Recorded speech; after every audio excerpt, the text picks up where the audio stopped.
YouTube! How's it going, guys? You good? First, I want to apologise. Yes, I have had a couple of weeks out just to heal, essentially. I was trying to put videos out, but it became a bit of a struggle.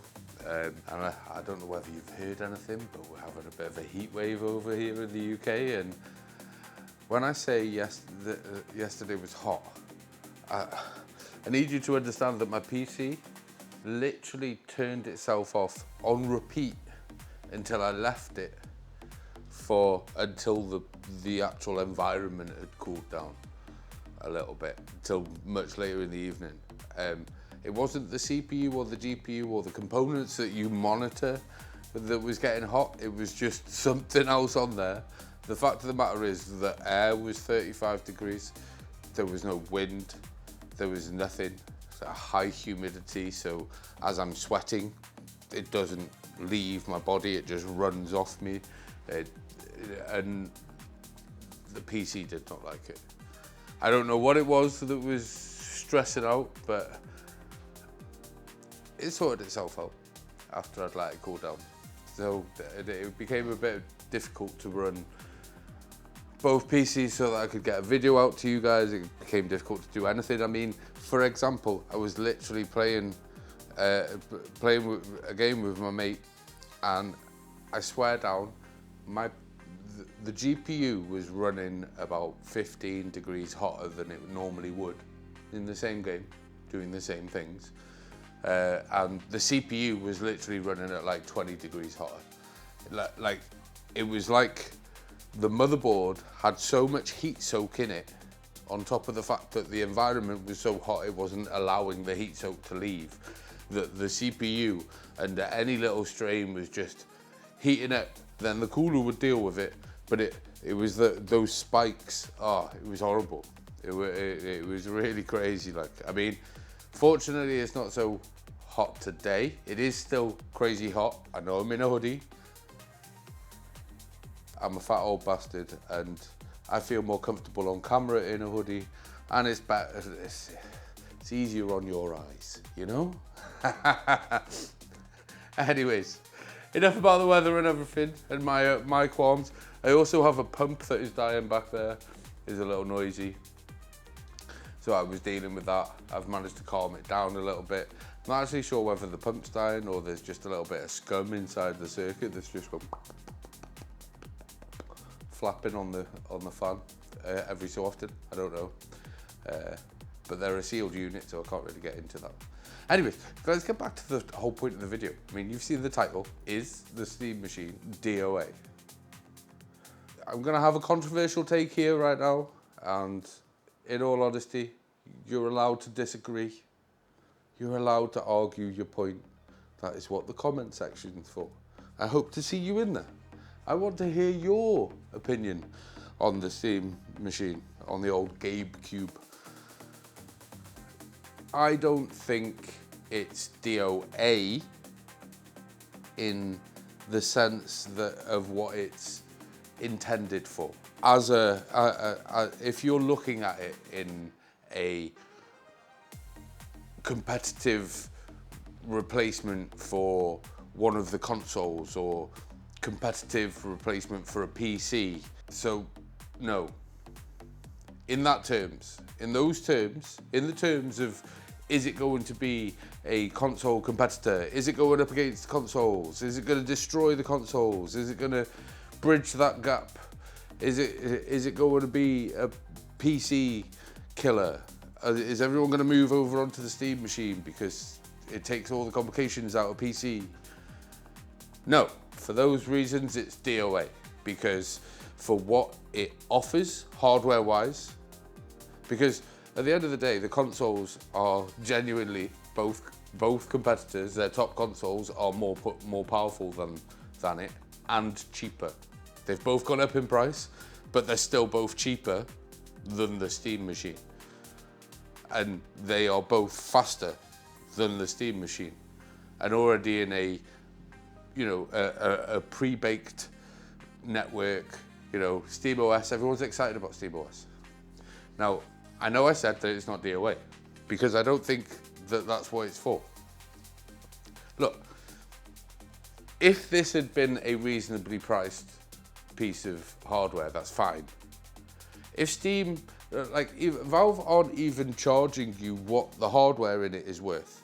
They are charging you what the hardware in it is worth and how much it costs them to manufacture it, design it. They've literally thrown all of that cost at you, because the whole point of it is to get people talking about Steam OS.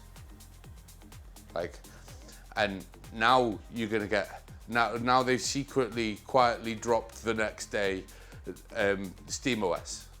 Now you're going to get video after video after video of people building themselves a Steam machine and making it for Steam, using Steam OS on it and just being like, look, this is what you can get. Like, Valve still wins there. If you go out and build a PC specifically to put Steam OS on, Valve has still won. And they're not losing anything on the hardware in the sense of all of the money that they'll have spent, you know, designing the thing, getting it built, getting it shipped, getting it packed. They're throwing the entire of that price at you because the hardware inside it is not worth that. You know, the hardware inside it is essentially a 600 quid build. Whereas they're asking, like, in the UK, I think it's like releasing at like 880, 900. I know it's $1,000, but I'm in the UK. So, yeah, it's a bit of a hard swallow, the price. But that being said, the Steam machine, as I said, as a talking piece, for creators to also go up against and put build out there and be like, look, this is what you get for the same sort of money in hardware, and it will run Steam OS. So yeah, it might be a bit bigger in a box, might be a little bit noisier running on the side, but it'll be like double the performance, and you know, it's Steam OS, so it's the same thing. But then again, like I said, Valve wins because you're on Steam OS. So like the whole, I think now, certainly after all, with this crisis going on with the VRAM and the prices and stuff, literally Valve just wants the money that they spent on those machines. The important thing is that more people talk about Steam OS and more people switch over to Steam OS. That's more important to them than you buying a Steam machine. That being said, that doesn't mean that I don't think the Steam machine has its uses, because it does. The Steam machine does have its uses. I mean, firstly, like I said, you've got Valve and Steam fans, they're all buying one because they want it. And like, the thing is, you've also got those Steam Deck users. Those people that have had a Steam Deck for the last couple of years, they use that as their main device. Like, they'll plug they'll have gone to the extent of upgrading that thing. They'll have plugged everything into it. Do you know what I mean? They'll have a keyboard and mouse, and I'll have a monitor at home, and they'll plug everything into it, and it'll work like a computer and stuff. They're the guys that a Steam machine would be awesome for. Because just imagine, because of Steam has kind of tried, as far as I can tell, they're semi-successful with it, but they've kind of gone with Apple's ecosystem when it comes to their devices. So the Steam machine, just imagine you're a Steam Deck user, you've been to work, catching the train back or whatever, you're playing a game on your Steam Deck, or you've just been out for the day. You play a game on your Steam Deck and that, like, you're mooching home and stuff, like. You get to your front door, you pause the game, you walk into your gaff, you sit down, you press a button on your Steam controller, and you continue the game on a faster, more powerful console, which to the Steam Deck, the Steam machine is a far more potent console for what it's for its use case. You know, you're on a TV or on a monitor and stuff when you're at home. It's like having a turbo and NOS on your Steam Deck when you get home.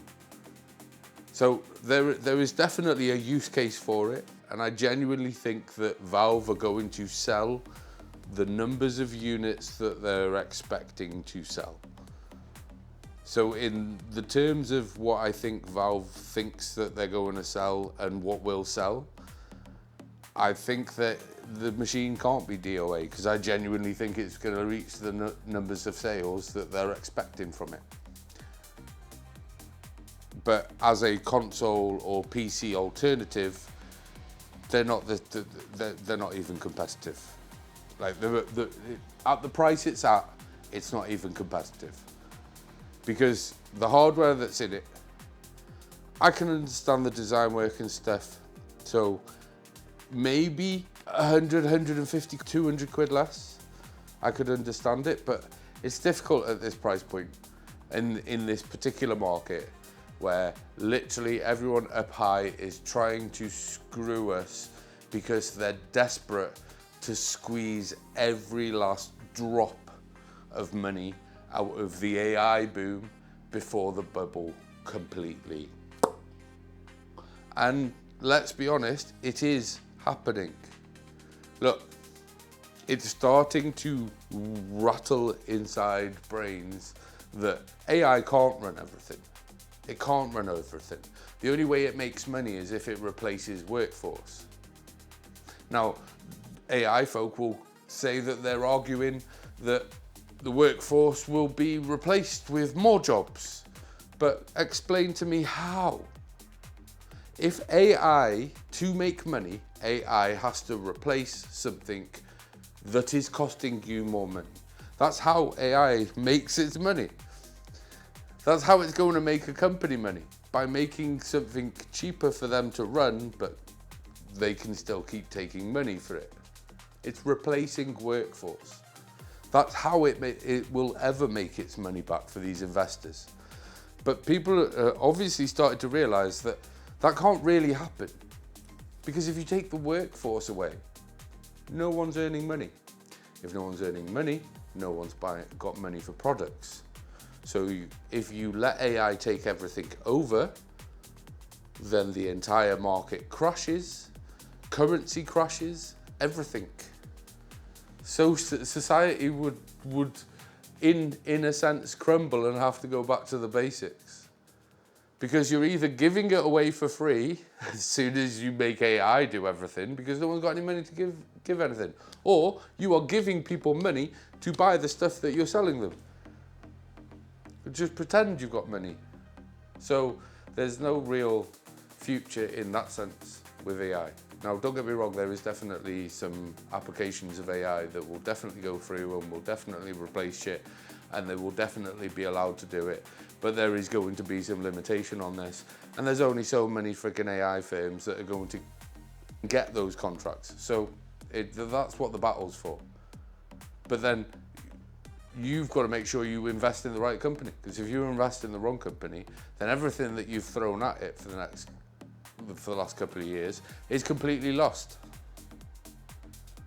And it's starting to sink in that they've got to look at another 3 to 5 years before they even think about looking at gaining any money back. So they're at full risk, and they've already dunked a load of money in it. Do you think they want to throw more? Or do you think they want to start getting money back before they start throwing money in? That's the investor issue with AI. And they're all panicking. Why do you think Jensen's moved his direction to the consumer? He's like, but you could just have your own AI server at home. Here's one for 5K. Which will then make the farms obsolete. So he's risking the other business, but he knows that's about to run out of money to pay him. So he's changed his direction. I told you, Jensen is a very, very good snake oil salesman of 2026. He just is. For the last couple of years, that's literally what he's been doing with AI. He's been snake oiling. And he knows he's running to the end of the market on one end, so he's switched over. Anyway, I digress. Let's get back to the steam machine. Right, so let's go have a look and see what the options are in comparison to the Steam machine, and you can make your own decision on what value's worth, what's worth its value. Yeah, let's go. Right, okay guys, so here we are, and like I said, I genuinely do believe that Steam are going to sell just as many units as they intend to sell. Now, don't get me wrong, I do genuinely believe that when they came up with the concept in the first place, that the unit was supposed to be a budget PC-like experience, but with a little bit of console mixed in, and to add to the whole Steam Deck users environment and stuff. I genuinely do think that it was intended to be of a decent value, but I think that the time it's took to release it is just Valve figuring out how they're going to release this without losing money, because, you know, they already had the hardware, they'd already spec'd it. Let's be honest, even when they spec'd it as, you know, like, this is coming, it was already somewhat outdated hardware. So I think that this is just purely that it's turned into a marketing exercise. It's more about getting that word out there. People are going to jump on, want to make Steam decks, want to make their own Steam machine, their own GabeCube. And to be honest, that's a win-win for Valve. Because like I said, if you are building a PC to put Steam OS on, then that's a win for Valve. But it does come with some caveats. But let me just go over what I have planned and what I would recommend. What I'm going to do is, I'm in the UK, so unfortunately the numbers that I'm going to be running through are going to be in the UK, and I will literally give you links and I'll explain my decisions on everything that I have up here. I'm trying to basically spec something so that anyone that was in the UK can literally just go out and buy this stuff. They could literally go out, like, we'll go over the options on PC. I mean, we all know the options on the console. Yes, the prices have gone up. What, the PS5 Pro is now what?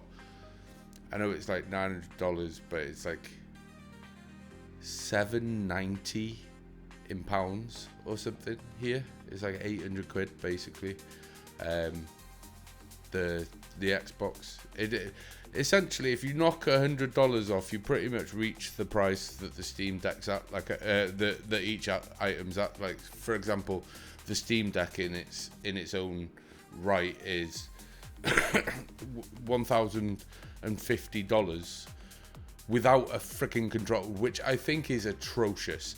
The fact that they're selling it without the controller, I think, is atrocious, and I think it just shows that they have zero intentions of giving you any kind of saving or anything during any of the purchase of their Steam machine, because the Steam machine with a controller fitted, added, is literally the price of a controller on top of the Steam machine. So you don't even get like a deal for buying them as a collective. You don't even get $10 knocked off. They are literally just selling you the hardware at the price it cost them to build it. So, like I said, it's an advertisement, it's a talking piece. A lot of Valve and Steam fans are going to pick one up. There's going to be Steam Deck users that pick one up for the reasons I've explained before. It's, like I said, Valve are kind of aiming for that sort of Apple-like ecosystem where all of their hardware all links together seamlessly, which would be really nice for some people. I can see the advantages, and I can see the advantages to having a little box that you can throw in under your TV for you to just play your PC games in a console-like environment. I get it. So it does have some use cases. However, you can do far better, you know? So let's have a look. First up, we're going to go through the specs of the system. And I'm not going to give you the bull crap that all the Valve fanboys and all the little fanboys are around and giving you, saying that the CPU in there is equivalent to a 7600X. It is not.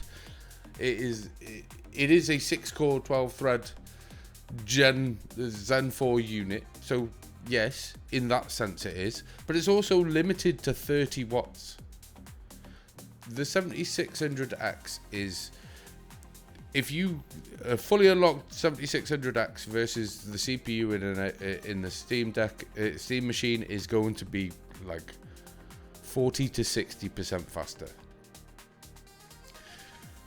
So it's not even a comparison. So don't turn around to me and go, wow, it's got a 7600 CPU in it. Well, yes, it has, but it's a mobile CPU which has got a 30 watt limit on it. Anyways, this here is the GPU. I'm not bullshitting you trying to tell you that it's a 7600 desktop GPU, because it's not. I'm not going to sit here and try and bullshit you that it's like a 7600X desktop GPU, because it's not. It is a 7600M. That is the GPU. So we're going to have a look. We've got it here in the stack, 7600M here. So we're going to have a look at that. But I'm going to keep this as a reference for us to bounce back and forth, so I can explain the options that I'm recommending. Now, the biggest problem is if someone wants to make this on an actual SteamOS system, if someone wants to make a PC that is a SteamOS system, then they are going to need to have an AMD GPU, because at present moment, as far as I know, SteamOS is not working well with NVIDIA GPUs. On the CPU side, I don't think it doesn't really matter whether you use AMD or Intel on the CPU side when it comes to sort of Linux stuff.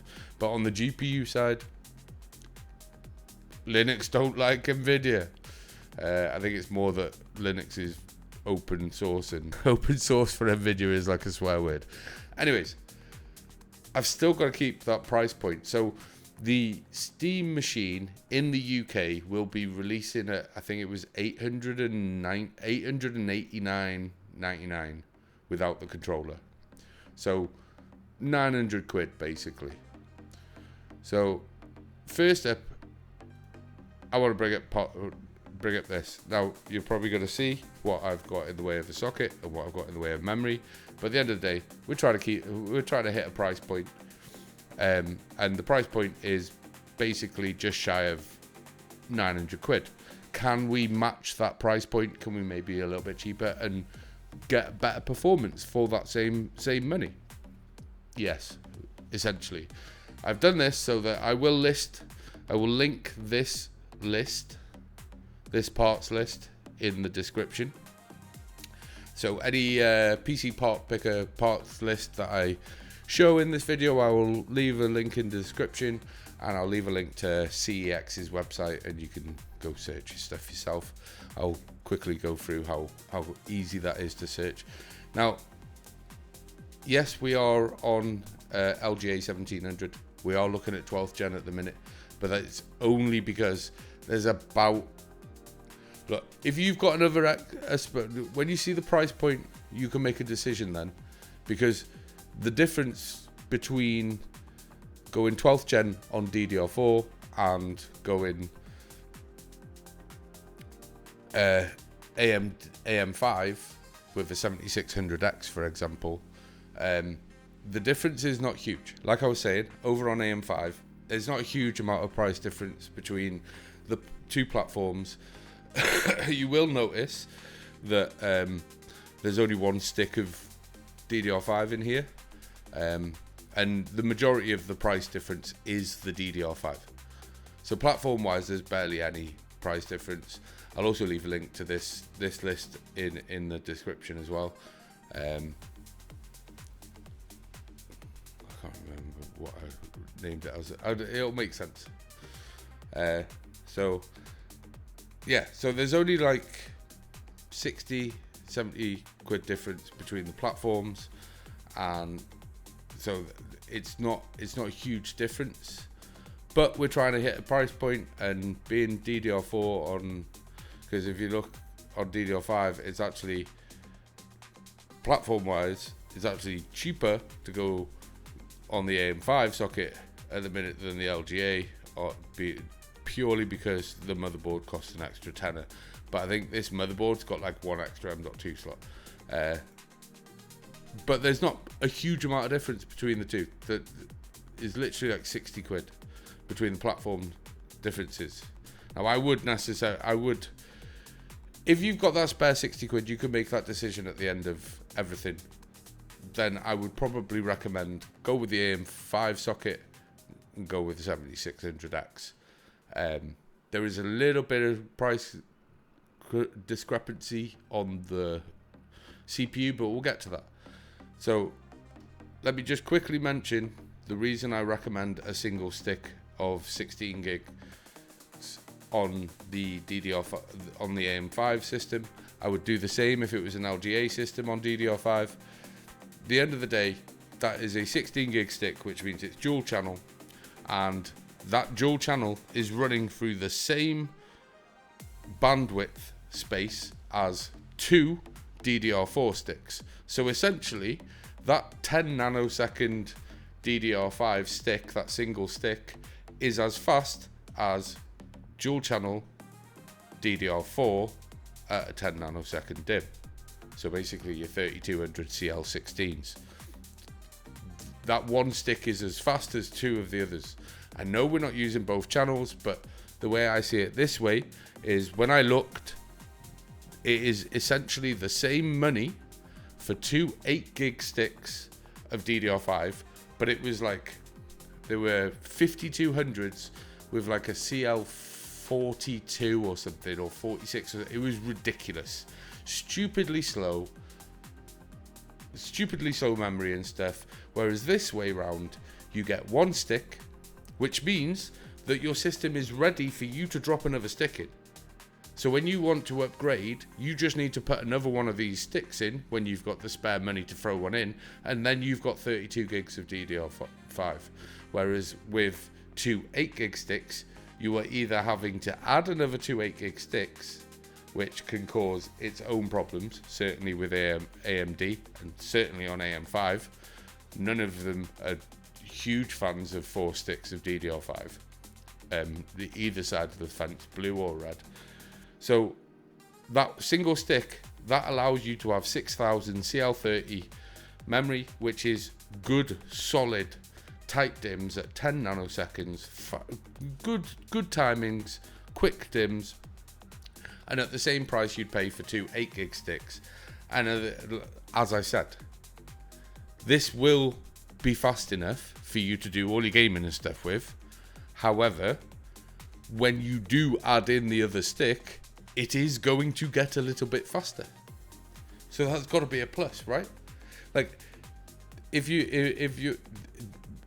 every upgrade you did to your system, or every mod that you did to your system gave you like an extra 10-15% performance, then we'd all be doing it all the time, wouldn't we? But this would hold its own up against the DDR4 system with 16 gigs in dual channel. It would easily hold its own up against it. So if you've got the extra 60 quid, I think it works out about an extra 75, 80 quid, I would throw it on getting an AM5 system. However, we are trying to hit a price point, and there is nothing wrong with 12th gen. There is literally nothing wrong with 12th gen. The 12400F is a solid little gaming CPU, and we'll get on to where to get the CPUs and stuff in the UK from and why in a minute. But let me just quickly run through the system. The system is basically the same on both sides, be it this or the AM5 system.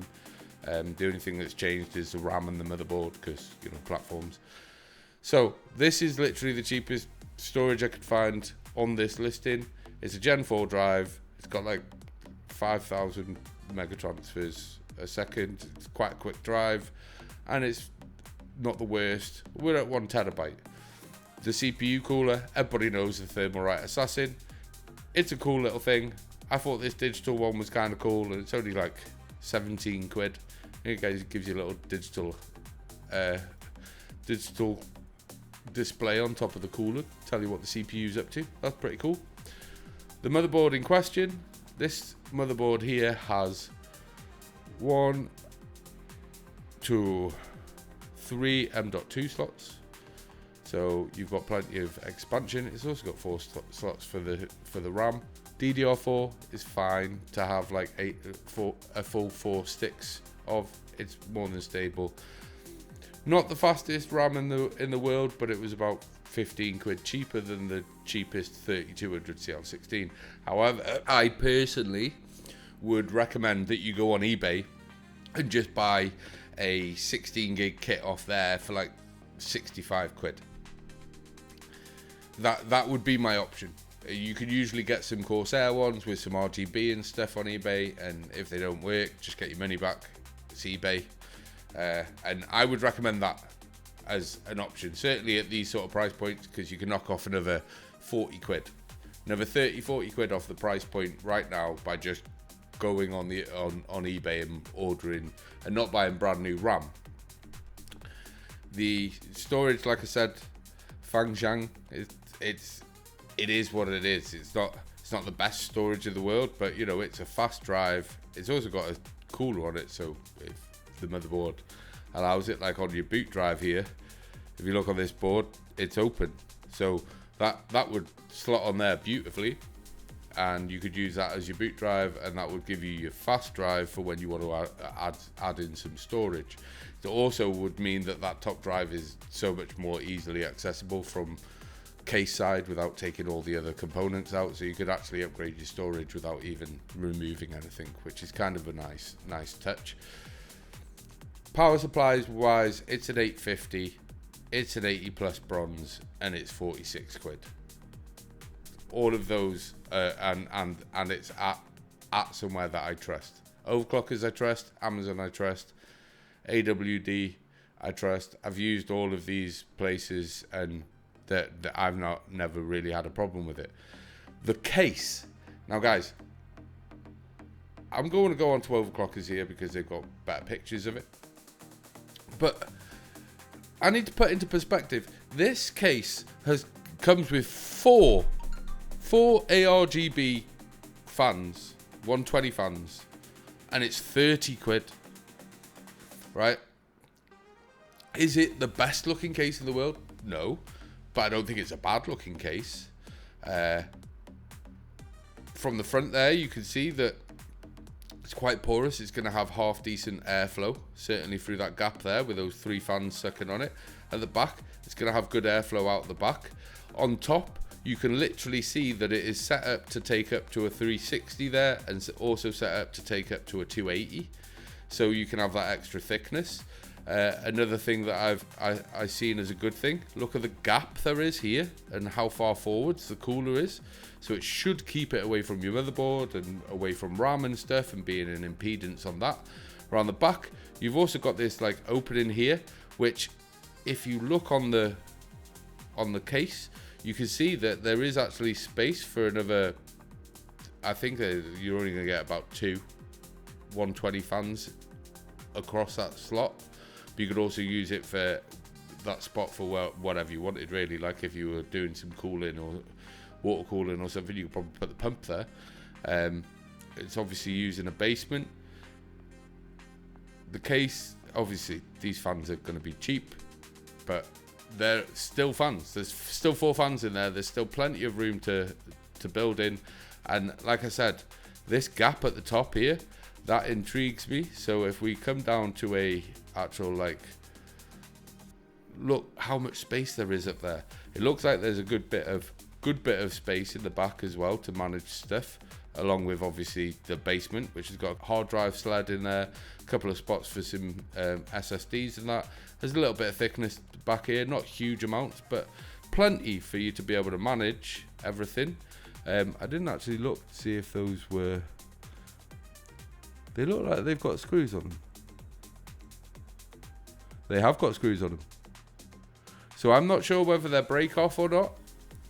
The PCIe slots, I don't think so. No, they are not even break off PCIe slots, right? This is 30 quid. And look how much space there is between this cooler, which is obviously just a thin cooler, and some 25mm fans, so 50mm there. But look how much space there actually is between the cooler and the motherboard. Like, the cooler is above that grid there, and the motherboard is below it, which means that you would have to put a real thick radiator on here to get any impedance on the RAM or anything like that. So I genuinely think that this is actually a pretty decent case. I mean, it's got a block off on the side there, which means any sort of sound from, say, your power supply fan or anything like that is just not going to come to you. That's gonna suck its air from the front and the back, so it's not even going to come to you. I genuinely think that this is actually a pretty decent case for 30 quid. Like, I'm actually genuinely impressed, and that is why it's an option here. It will be the case option on the parts list, but this is the base. And like I said, I will leave a link to both this and the AM5 platform in the description down below, so you'd be able to just go on here, order the parts on this list, and then jump onto CEX to get the rest of it. So over in CEX, why do I recommend CEX? It's used parts that come with a 5-year warranty. You can order it online and they have stock. Like, for example, the 12400F is 110 quid here. So that added to the platform of 435, it's 545, and you've got everything but the GPU. Right? Remember, we're trying to hit around 900. Well, the GPU I would recommend, as you can see down here as well, you can actually save yourself a few quid by just getting a 7600X from CEX. Now, the GPU I would recommend that you pair with the 12400F is this 3080 right here. Because for you can literally pick up a 3080 for about 330 quid. I think the cheapest is a little bit cheaper than this one even. But they're basically readily available between 315 and 350 in CEX. You can just pick one up, go in there and pretty much choose your own. When you're in CEX and you want to search for something like a GPU, what I would recommend you do is you literally type GPU in the top search bar, and then you come down to, let me move my head out the way, categories, and you see it says PCIe Express cards right there. You click on that, and then if you put in a price range, should we say 280 to 350, click go, then go sort by lowest to highest, and it will literally go from the 280, which is just not worth it when you see what else is available. I mean, you can literally buy a 3070 for 320 quid on here. So the 3060 at 280, don't even look at it. Don't even look at its direction. There is, however, a 9060 XT 8GB here for 280 quid. Now, if you wanted to make it a Steam machine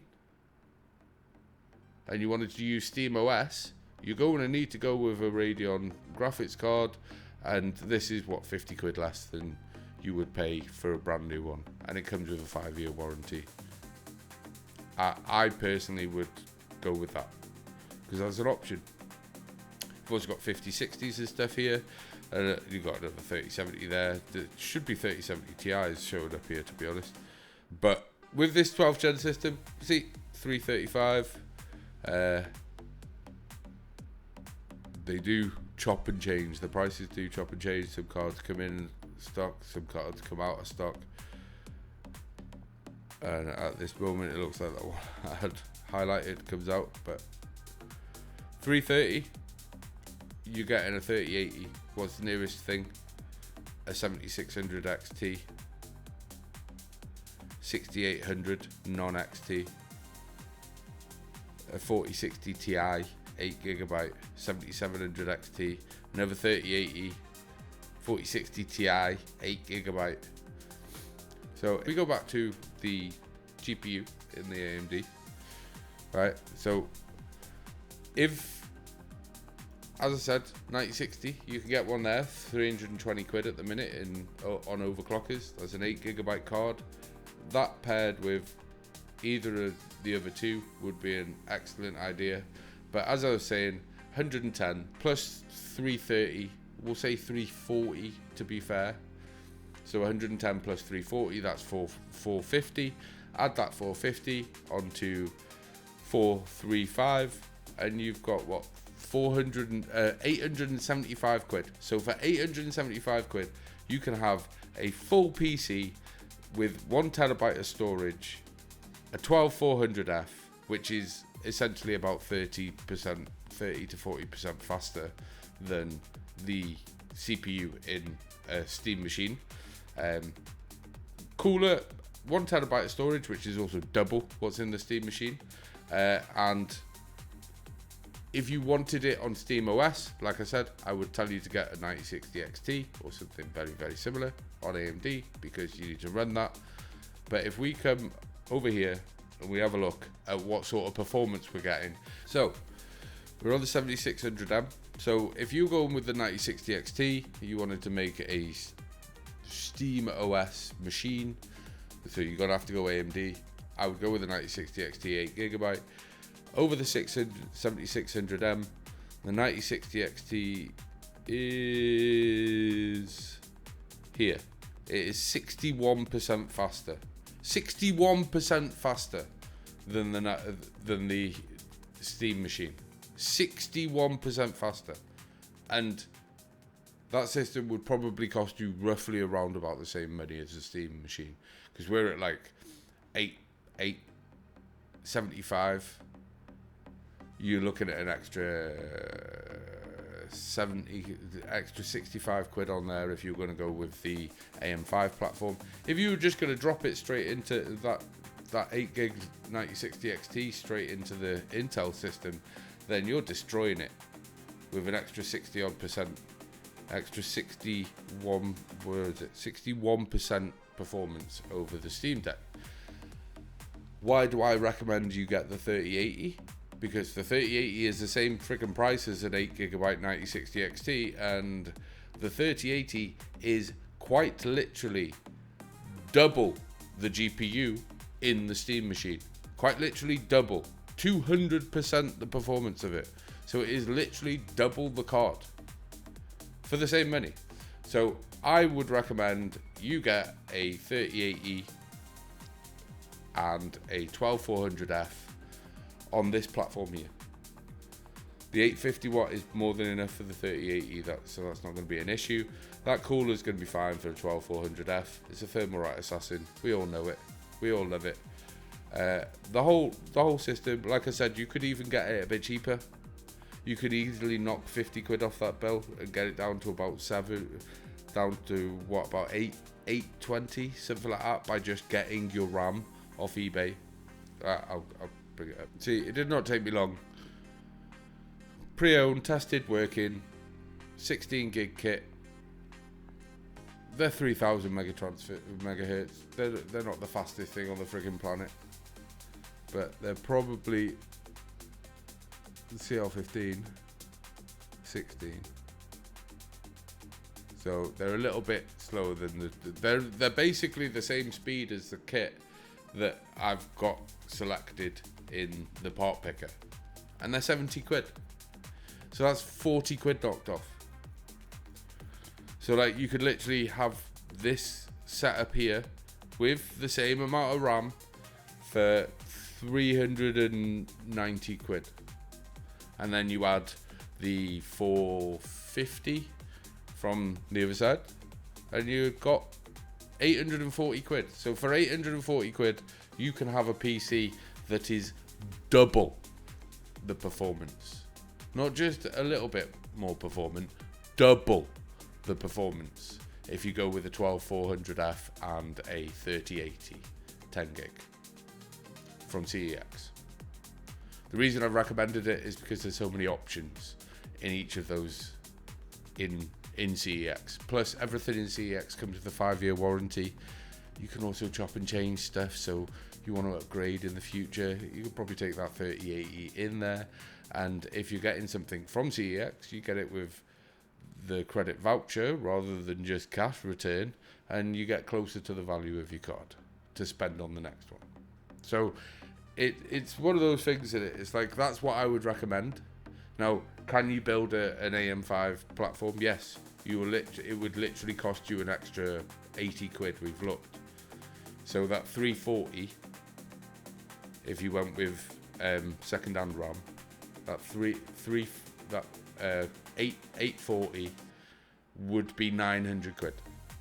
So you can literally, if you have that spare room in your budget and you want to use Steam OS and you would rather have the longevity of the platform on AM5 because it is a better platform, I will leave a link to the parts list. You literally go in, get the stuff off this AM5 parts list, and then go CEX, grab yourself a 7600X, which are actually a little bit cheaper now, so 110, so it's not even as expensive, so it's still under 900 quid, and you could get a 7600X. I recommend them because they've got plenty in stock. If you have a look, they've got loads, and for 110 quid you may as well save yourself like 20, 25, 30 quid on buying a brand new one.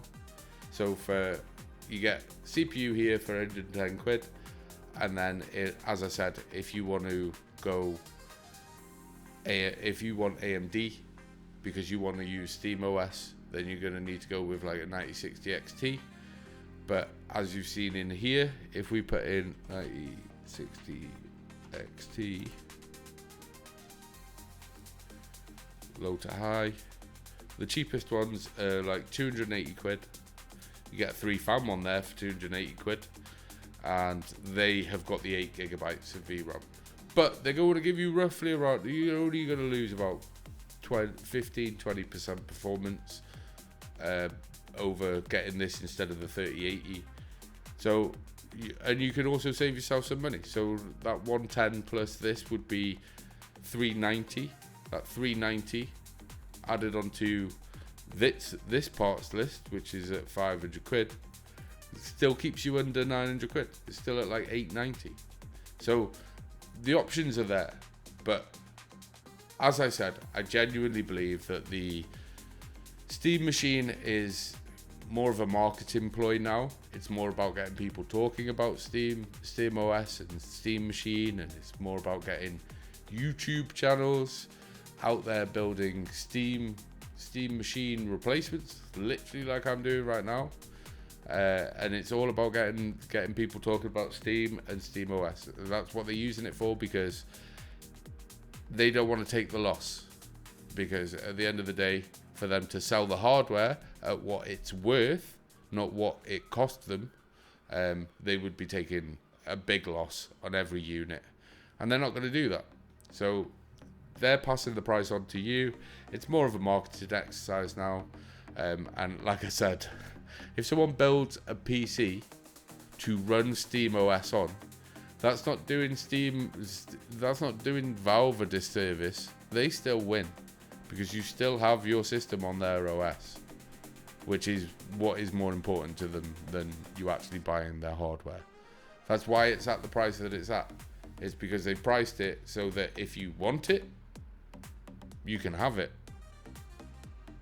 But it's more of a if you want it than an if you need it.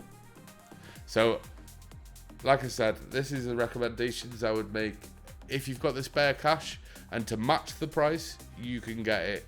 You can get this system easily with a 7600X, 16 gigs of DDR5, and a 9060 XT 8GB for basically the same money as the Steam Deck, the Steam machine. If you want to save a little bit of change, actually no, this would probably cost more, because even though they've got a CX, they've got a couple of 9060 XTs. There's only going to be a couple of people that are going to get that cheaper option, because if you notice, 280, and then they leap above the 3080 in price. So there's only those two options, but they are there. So if you want to grab yourself a bargain, CEX do have a couple of 8GB 9060 XTs to keep the price down. But in general, you would be buying something like this for 320 quid. So for 920, 930, so about 30 to 40, about 30 to 40 quid more expensive to get this with a 7600X and a 9060 XT 8GB than the Steam machine would be, but it is a far superior system. You've got like 60 to 70% more performance in that. Now, if you are okay with Intel as the platform and Nvidia as your GPU and you're going to run Windows, that will literally give you double the performance, like straight up double the performance for essentially the same money, a little bit cheaper if anything. So they are the options. I mean, that's what I would recommend. Like, they are what I would recommend. And like I said, I will leave a link to each of these two parts lists down below, be it that AM5 one that was just up or the LGA 1700 one. I will leave a link to that so that you can just go in, link, grab, and remember CEX for the CPUs and GPUs. You've got the 12400F over here. As I said, I recommend stuff because they have stock, they have loads of them. You can order them online, they'll come to your door. So 110 quid for either CPU from both sides of the equation, be it the 12400F or the 7600X here. It doesn't matter either way because they're both 110. And the GPU I would recommend is the 3080. This one is out of stock, unfortunately, but there are plenty in stock for around the 330 to 350 range. So you're roughly around about the same sort of money as you would pay on a brand new 9060 XT, because this one is cheaper at 320, but they are basically starting at 350. So you're roughly spending roughly about the same amount of money on the GPU. It's just that 3080 does give a little extra. They are the options. I'll leave links to them. What I would recommend is going with the LGA 1700 because it saves you a bit of money. When you're in this sort of price point, you're looking to make those savings. But as I said, a 12400F with 1 terabyte storage and a 3080 is quite literally double the PC that the Steam machine is for literally like 50 quid less money. And that 50 quid less money you could probably spend on a frigging keyboard and mouse and have peripherals as well, which is not something that the Steam machine comes with. Anyways, guys, I hope you've enjoyed the video. I've rambled on for long enough about this fucking thing now. So yeah, guys, let me know what you think. Let me know what you think in the comments down below. Are you the sort of person who is interested in the Steam machine? Are you looking to build something to compare to the Steam machine or in the same sort of price point? Are you wondering whether it is even worth getting as hardware? Hopefully this video has helped you out a little bit. I would love to hear off all of you, and I hope you enjoyed the video, and I will see you in the next one, guys. Thanks for watching. Love you, bye. Like and subscribe. Thank you.